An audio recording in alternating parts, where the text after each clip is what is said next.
কুমিল্লার ময়নামতি সেনানিবাস থেকে আনুমানিক ৫-৬ মাইল উত্তর-পশ্চিমে অবস্থিত ভারেল্লা গ্রামে এই মাজারটি ভারেল্লা মাজার নামে পরিচিত। এই মাজারে শায়িত আছেন হযরত শাহজালাল রাদিয়াল্লাহু তাআলা আনহুর দুই সহযোগী শাহ মোহাম্মদ ইসরাইল ও শাহ নুরউদ্দিন। মাজার ছাড়াও ভারেল্লাতে রয়েছে ৭০০ বছরের পুরনো একটি মসজিদ। এই মসজিদ ও মাজার দেখার জন্য প্রতিদিনই অনেক লোক এখানে হাজির হন। মসজিদটির প্রথম প্রতিষ্ঠাতা শাহ মোহাম্মদ ইসরাইল ও শাহ মোহাম্মদ নুরউদ্দিন।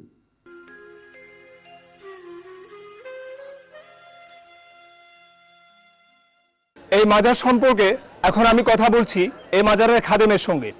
আপনার নাম? আমার নাম মোহাম্মদ শাহজাহান। আপনি এই মাজারে কতদিন যাবত খাদেমগিরি করছেন? ৮ বছর। ৮ বছর। এই মাজারে যে যারা শায়িত আছেন তারা কারা? এই মাজারে শায়িত আছেন শাহ ইসরাইল, শাহ নুরউদ্দিন। আমরা শুনেছি শাহ ইসরাইল, শাহ নুরউদ্দিন ৩৬০ জন আউলিয়ার মধ্যে তারা সফর সঙ্গী ছিল, শাহজালাল শাহপরানের সাথেই আসছে। এই মাজার ইতিহাসে বলে ৫০০ বছর হয়েছে এই মাজার স্থাপন হয়েছে আর কি। ভারেল্লা মাজারের খাদেম থেকে আমরা জানতে পারলাম অনেক অজানা তথ্য। আরও জানতে পারলাম অসংখ্য ভক্তবৃন্দ প্রতিদিন এই ভারেল্লা মাজারে হাজির হন।